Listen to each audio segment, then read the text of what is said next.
Very excited to welcome in our next guest in studio. He is the former Ring of Combat, Titan FC, and PFL featherweight champion. The one and only Andre Harrison is in the house. The Bull is here. How are you, my friend? There you are. I'm a little blinded by the light. Great to have you in studio. How you doing? I got you a gift, man. You got me a gift? Yeah, I got you some Dre the Bull shirts, man. Wow, thank you. Can I open it here? Yeah, you can. You know. This is great. You know, a lot of people come in studio. Not a lot of people give me gifts.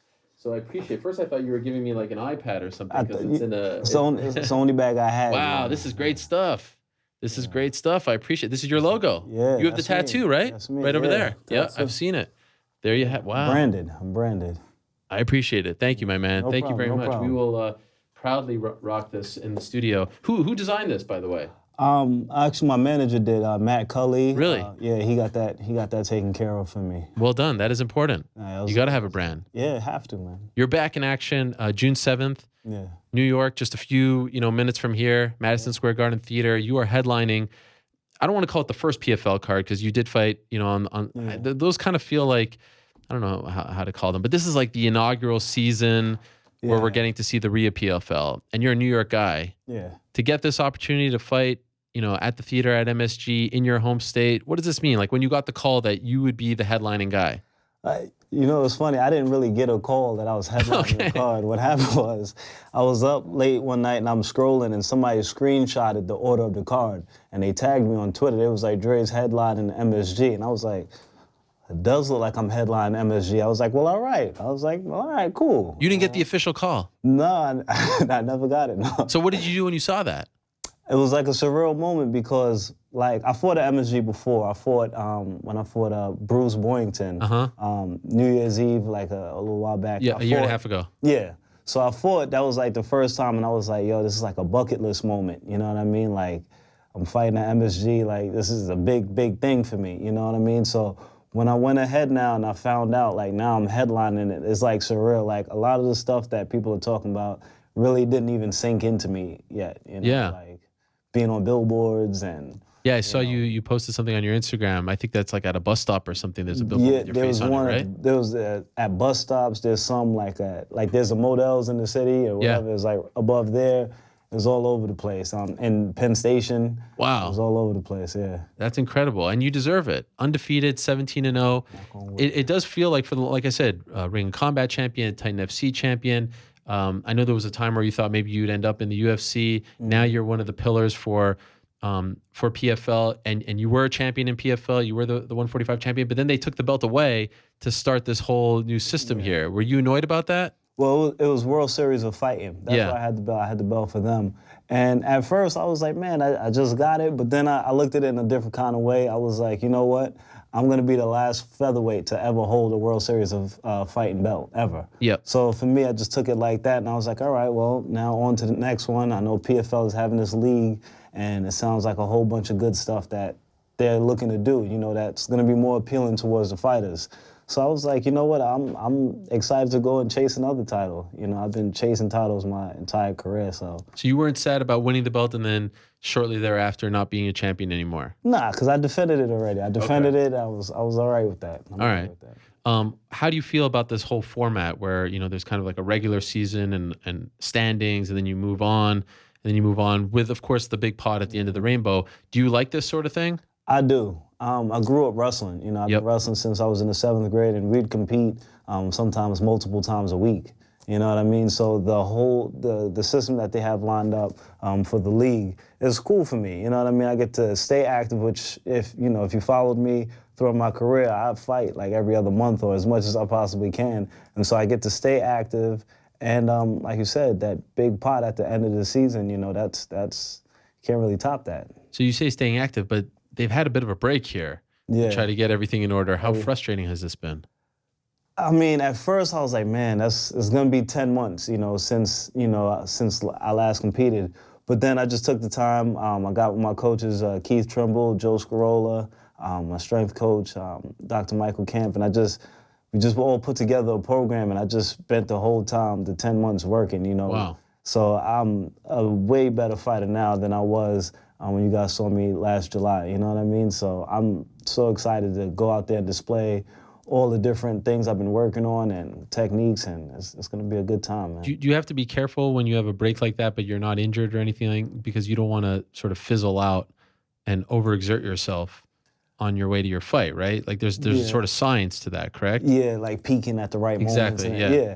I mean, yeah, but a person like me, like since I started training 7 years ago, I've always been training. I'm not one of those guys that, a fight and then the next month and a half, 2 months, I'm away partying, taking crazy vacations. That's not me. I'm that guy that fights Saturday night, and that following Monday or Tuesday, I'm back at the gym, hitting the bag and working on, this didn't really go too well during the fight. Let me try and see how this would work. And that's how I am. So for me, I'm always training. I'm always looking to try and get better, because to be a martial artist, you're never perfect, but you want to chase perfection. So that's just how I am. About being perfect as far as your record is concerned, 17-0. That's an incredibly impressive record, regardless of weight class. Do you feel like you get the respect that you deserve in the MMA community for that?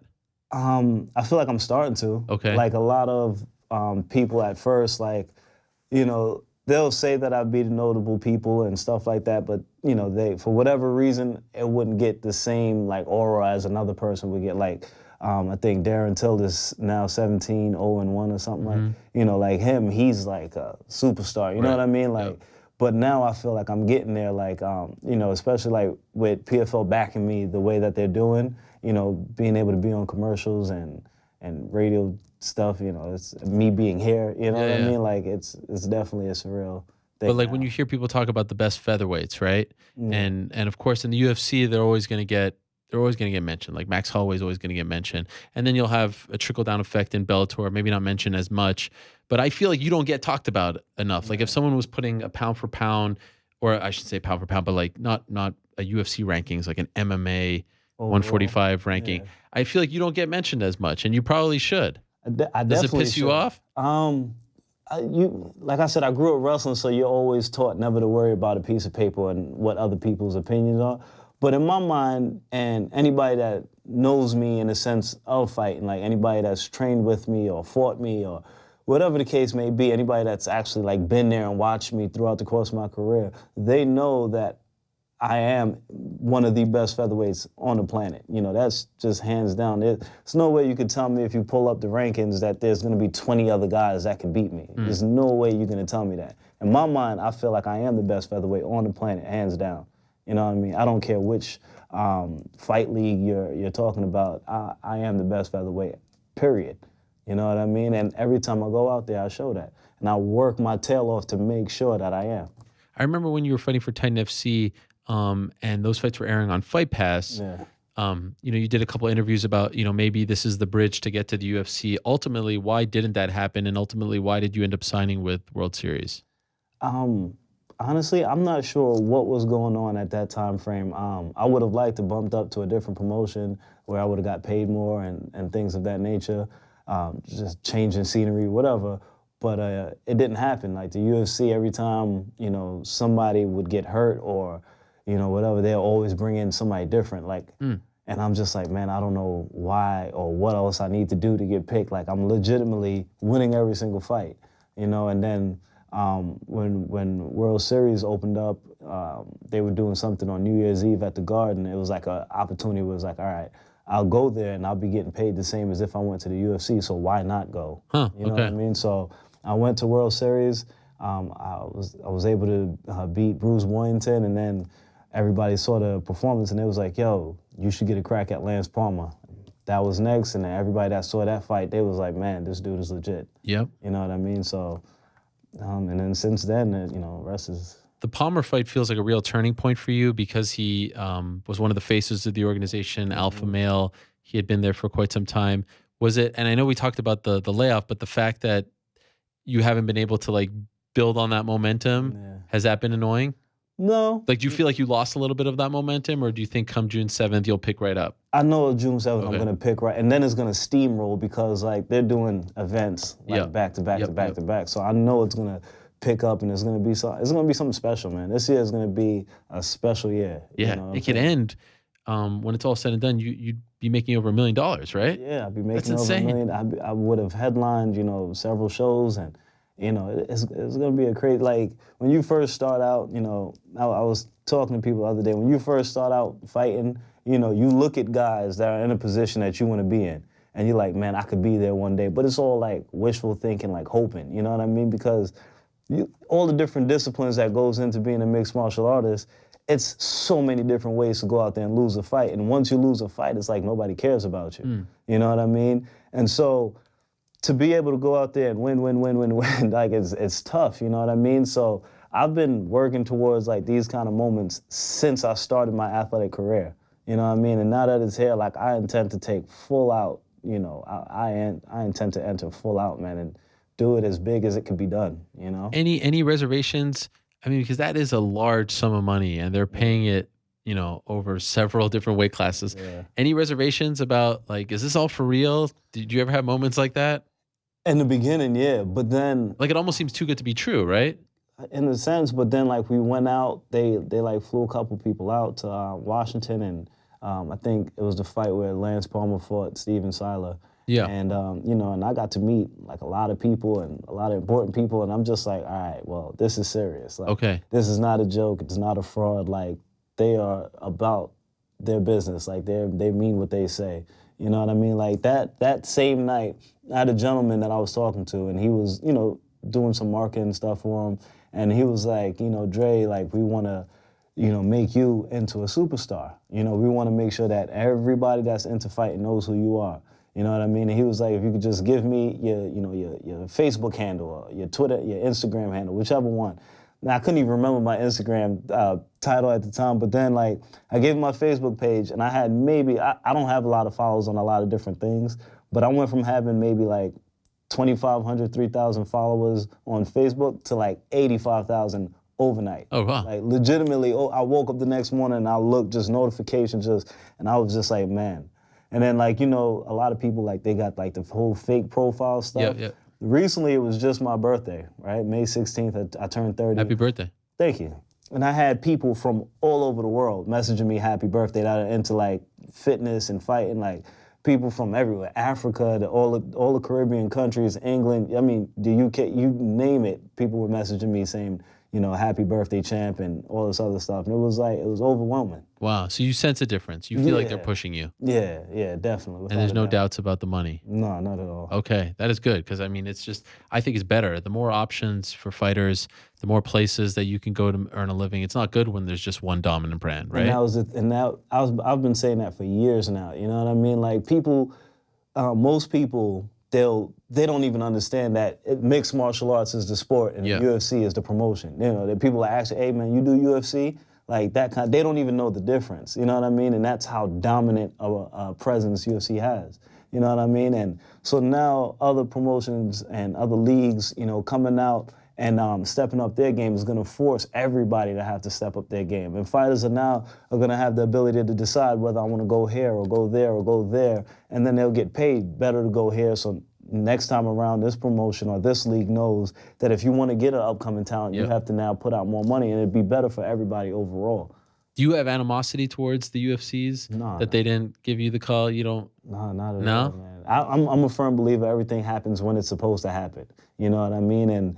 And there are times where, like, you're sitting up there and you're training. I trained alongside a lot of, like, top fighters that were making good money, at the time. And I'm holding my own, doing extremely well. And I'm sitting up there like, man, this person's getting paid this and I'm getting paid this. Like, what's going on? But then you have to understand that there's certain lessons that you're supposed to learn before you get to where you're supposed to go. You know what I mean? If you don't learn those lessons and you just jump over there, you might get somewhere where you're not ready for yet. And if you look at my career, I've had several 5-round title fights, both on TV, on Fight Pass, whatever. I've fought in different time zones. I fought in different areas. So I'm no stranger to fighting away from home. I'm no stranger to fighting 25 minutes. I'm no stranger. There's not a scenario you can put me in where I'm going to feel uncomfortable. You know what I mean? I don't care if I get booed after the fight. None of that matters to me. The only thing that matters to me is getting my hand raised and making sure that, my coaches are good and they understand that, this is all a team thing. You know what I mean? Like, me and my coach, we're family, man. Like, Keith is my dad. This morning, He came and trained me in the gym early this morning before he had to drive out and be in Utica for Gregor and Gian. You know what I mean? That's how tight-knit we are, you know? So a lot of that stuff, man, is, you know, we're ready, man. Yeah, so you're originally from Long Island, correct? Yeah. And you were a college wrestler. Yeah. You competed in New York, but then you went to Kansas? Well, you transferred, right? Yeah, when I was in junior college, I got a scholarship to wrestle in Kansas at a Division II school. And I went out there, one of my teammates at the time, he was fighting, he had an amateur title at 145, drugged me into it, and I just literally became obsessed with it and tried to learn everything humanly possible about it. MMA? Everything humanly possible. You had no aspirations prior to that to become an MMA Not fighter? At all. What did you want to do upon graduating? I wanted to be a lawyer. Really? Yeah. Wow. Did you were you in law? Or I guess you'd have to go, that'd be graduate school, right? Yeah, So you didn't do anything, but that was your goal. You'll graduate. It was a nice run as a wrestler, and then I'll go to the real world. Yeah. And then your friend just says, come along and let me show you about this MMA thing? He was just like, Dre, man, you know, one time I went to his house, we were getting ready to go out, and I seen a title belt, you know, and I was like, growing up, I always like, if I seen a medal, I was like, I want this medal. And I would go to that tournament just to win that medal. And I did the same thing. If I seen a plaque, I was like, I have no plaques. I want to go to this tournament so I can win that plaque. So when I seen the belt, the same thing happened. I was like, and he was like, yo, Dre, you know, I don't have anybody to train with. You know, maybe we could work out sometimes, put on boxing gloves. I was like, fine, no problem. And, you know, for the people that never, like, received the leg kick, they don't understand how much that affects you, you know what I mean? Because when we were just boxing, we were fine. But then when we added in leg kicks, it was a game changer. And I tried to kick him back, hands down, and I ended up getting hit. And I'm just like, I got to learn this. I got to learn everything about this. And then I became obsessed. And by the time I finally got him back, because I'm very spiteful. If somebody get me, I got to get them back. Okay. So by the time I got him back, it was a week before my first amateur fight. Wow. And so I fought. I had 6 amateur fights. I think I won 2 titles, the No Mercy title and Champion of Champions titles out in Colorado. Okay. And then from there, I was just hooked. And I knew I was like, all right, this is what I want to do. I want to do this, like, you know. And then I tried to train at a gym in Colorado, and it was just, the chemistry was just off, man. And then when I came here, I spoke to Spiro, who's my strength and conditioning coach. And when I spoke to Spiro, he was like, all right, I'll introduce you to Keith. And once he introduced me to Keith Trimble, he sat me down, and the rest was history, man. We spoke, and I literally probably talked to Keith every single day. Wow. I don't think there's a day that goes by. How long ago was that? About 7.5 years, maybe. Okay. Yeah. Did you grow up watching MMA at all, or were you not a fan of the sport? I would watch, like, boxing. Okay. I watch a lot of boxing and stuff. Like Pernell Whitaker, one of my favorites, and Sweet Pea. Sweet Pea, yeah. So I'd watch a lot of boxing and stuff, and every once in a while, like, I would watch MMA. Like, I remember, I think I first really got into it, like, when Anderson Silva fought Rich Franklin. Because I was a Rich Franklin fan. I was like, yo, this dude is legit. All right. And then everybody was talking about how the spider's coming and the dude is dangerous, and I'm just like, man, let me see what this is. Yeah. Like. And I went out there and I watched Anderson. I was like, oh my Lord, this dude is no joke. And then then it trickled. Like, once I become obsessed with something, it's bad. I can't not know everything I could possibly try and know about it. You know what I mean? So you know what's interesting about Belmore? I feel like every time people talk about Long Island MMA, they talk about Sarah Longo, right? Mm-hmm. And I feel like Keith and the fighters who train there don't get the attention that they deserve, don't get the respect that they deserve. Mm-hmm. Is there a sense of that as well? Like that you guys... 1,000%. Okay. All right. I'm happy that you said that. See, check this out. All right. And this is no shots to any other gyms. This is no bias to any other gyms. But if you think about it, right? Mm-hmm. Most of the other gyms, fighters are who they are before they even get there. You know what I mean? So let's take Rashad Evans going to Black Zillions, for example. He was already a world champion before he got there. You know what I mean? And that's how it usually is across the board. At Belmore, most of the guys start there. You know what I mean? Ryan LaFleur, he started there at Belmore. Dennis Bermudez, when he was on that 7-8 fight stint, he was there every single day. You know, I remember having battle sessions with getting him ready for Clay Guida. He was there that entire time. You know what I mean? You got guys, Jay Haran, Phil Barone. It goes back, and it's not Philippou, right? Costas. I see Costas almost every day. You know what I mean? He's still Costas, there. Yeah. What's he doing these days? That guy. He just pops in randomly, trains in the morning, and then heads out. He's a cop now? Yeah, he's a corrections officer. Wow, that is wild. Yeah. He never came back. Never had aspirations of. Every once in a while, he flirts with the idea of popping back in, but then he doesn't commit to it. Okay, so I get what you're saying, but with all due respect. And I'm the one who brought it up. Can't you say the same thing about Sarah Longo as well? Like Weidman, Aljamain, those guys kind of came up from the bottom too there, right? Yeah, that is true, but Keith has it in all different disciplines. Yeah, that's right. You look at it like a guy like Chris Algieri, who won a world title in boxing, a guy like Adam Kowanowski, who is now also 17-0 with like 14 or 15 knockouts, and is in talks about, maybe 1 or 2 more fights before fighting somebody like Joshua or Wild. He done it in all different disciplines. Again, Chris won 2 or 3 titles in kickboxing. So you talk about kickboxing, boxing, and MMA. He's had world champs in every single discipline. So why do you think people don't talk about him as much? Is it because he doesn't promote himself? He's not one to do a lot of interviews? Is that why? It's possible. Maybe not enough media coverage, I guess, but. I mean, the dude is always working, man. He's always working, so he doesn't really have time to just, set aside to come on the air, for example, to do an interview. And, sure. He's always training somebody. He trains, like, his fighters during the day, and then towards the night, he trains regular clients. And also, I mean, he's probably the fittest coach there is. I mean, holy smokes, right? Man, I've seen him in sparring sessions with, like, Gian Vellante getting ready for fights. He spars with him, personally? Yeah, he did. Wow. Yeah. Damn. How old is he?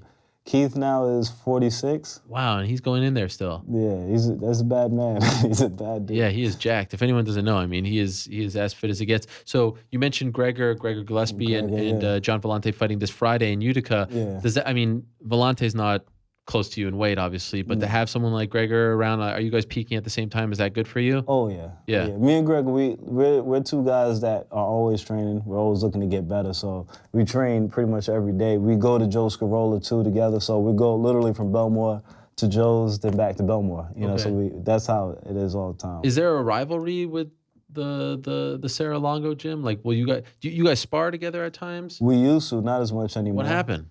Politics? It could drama? Could be politics, could be a little drama, but yeah. What would you guys do? Like the gyms would come together and it would be like these smokers? Like sometimes Keith used to bring like me and Dennis, we'll go over there and spar like Al and Bowman or vice versa. They'll bring their guys over. Yeah. Like alternating every other, sparring session. When did that end?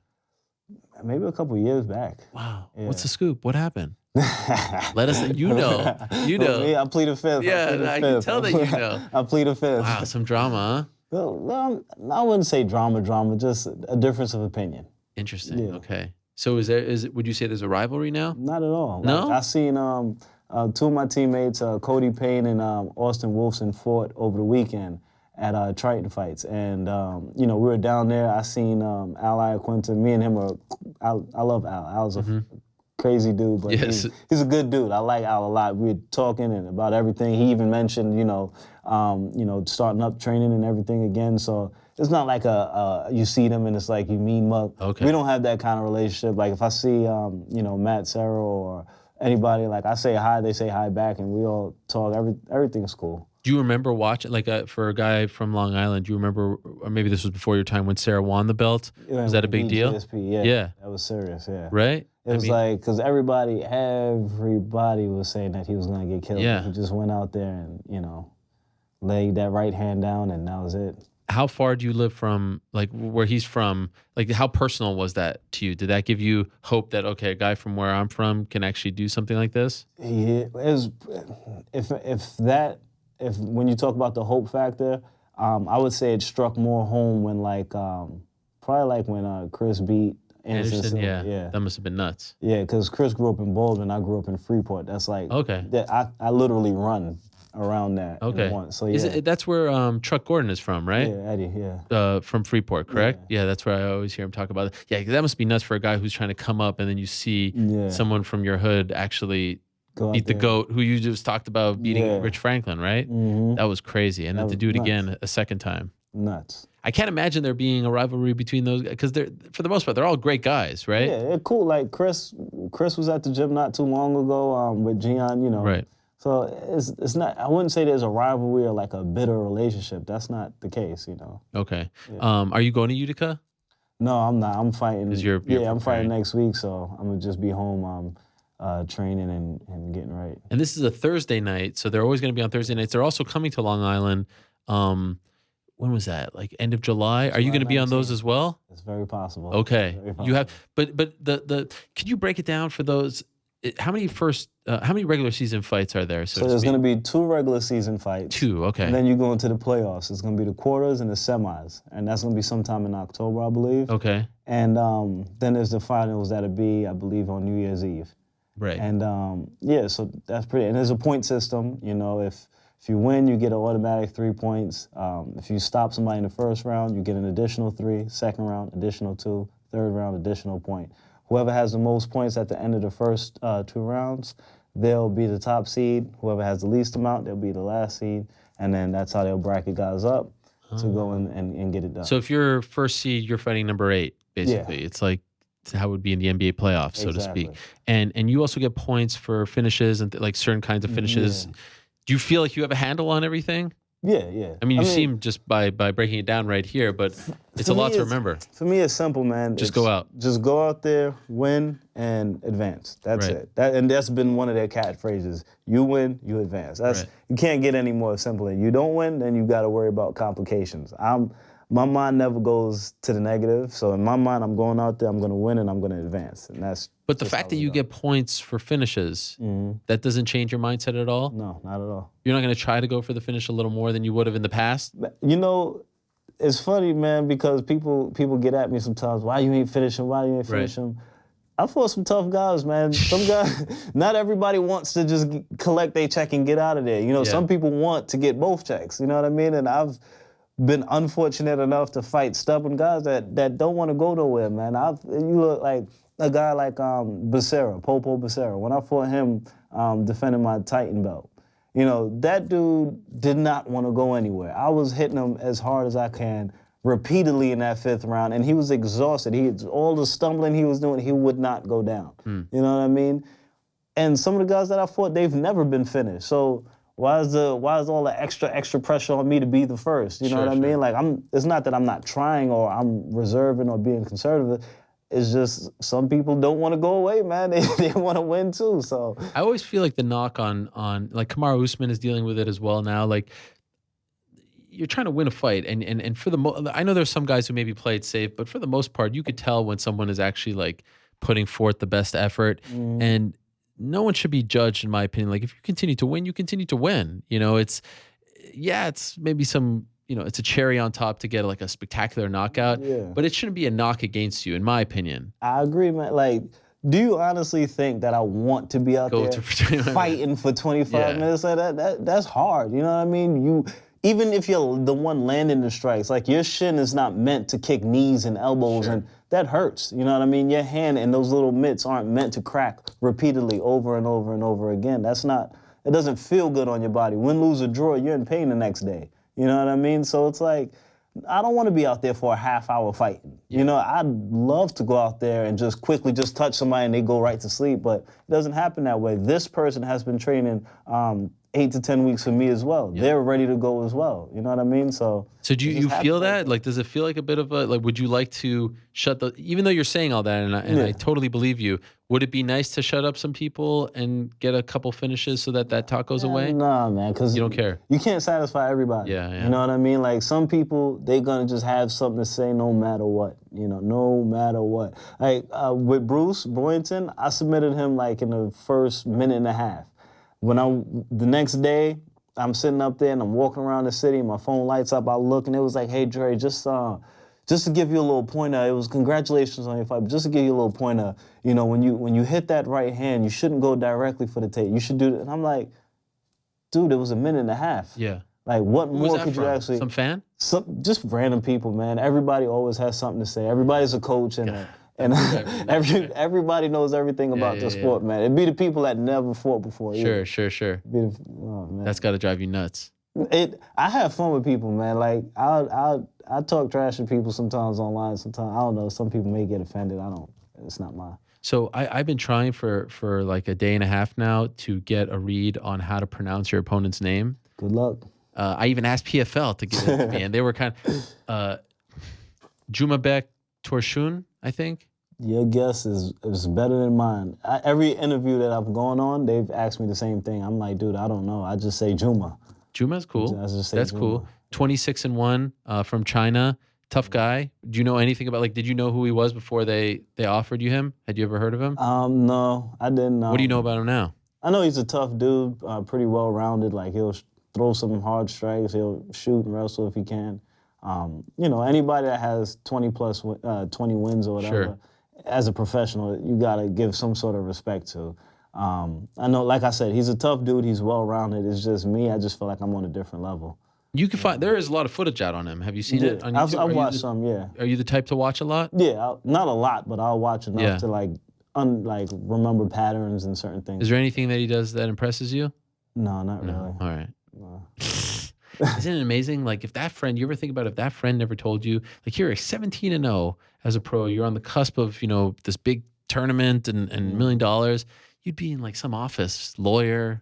Imagine. No knock on lawyers. I mean, nice life. Yeah. But it's not MSG. It's not, you know what I mean? Different ball game. I really feel like this is like what I'm supposed to be doing. Like, right now I couldn't picture doing anything else. You know what I mean? And your family's cool with it? Oh, yeah, they love it. They love it? Yeah. They'll go to your fights? Yeah. My mom will be there. My cousins, my sisters will all come. Wow. It's going to be so many Bull fans in MSG. How many people you think you'll have there? A couple hundred. Really? Wow. Yeah. Most of them live in the New York area? No, not all of them. Like, Okay. I got family flying up from Florida, Atlanta. They all over the place. And mom is okay with this? Yeah, when I first told my mom I was gonna fight, she was sleeping. It was like in the middle of the night. I said, Mommy, my mom is Trinidadian. Okay. I said, Mommy, I'm getting ready to go fight. She was like, all right, I'm gonna come. I said, all right, cool. So she thought it was like probably like a national tournament because I wrestled in nationals a couple times, one time in Nebraska. So she thought it was probably one of those. My sister told her like, Dre's gonna be in the cage punching and kicking and all that other stuff. She was like, what? He's gonna be doing. She was like, what's wrong with this child? What I go wrong with this child? And I was like, nah, Mommy, it's all right. I've been working hard. She was like, something wrong with you. I don't know. But then, like, that fight was maybe a minute and a half. The next fight, probably the same. And then she was like, all right, well, if this is what you want to do, baby, go ahead. And now she's on board. Yeah, she been on board. She got my amateur belts hanging up at the house. Oh, sick. Yeah, she been on board. When's the last time you lost something? It's been a while, right? I was in the gym sometimes. Yeah. Yeah, we have wars in the gym, man. You look at my training partners, man. They aren't walkovers. Greg is 11-0 in the UFC. Co-main eventing. Yep. Cody Payne. He's a tough dude. A whole bunch of kickboxing fights. Nick Fiore, Georgie, Levon Makashvili, who. Yep. Levon is like 15-2. Like, I got a lot of like tough training partners, man, and then my coaches too. My coaches, they're world class. You know what I'm saying? For me, Keith, you can't get a better striking coach than Keith. Cannot get a better striking coach than Keith. And I feel the same way about Joe Scarola and the rest of my coaching staff, man. Mike Camp, Sparrow, like you can't get these guys are like experts in their field. You know what I mean? You put them all together with the chemistry that we have, you have no choice but to really win. I wish you the best, man. Thanks for coming in. Great to have you. I've been really enjoying watching your fights, your climb, Ring of Combat Titan, World Series PFL, and I think it's awesome that they're giving you the headlining spot. And everybody got to come. They got to come. MSG. Yes. June 7th, man, and watch me do a little over a week away, and if not, it's live on NBCSN. Yeah, live.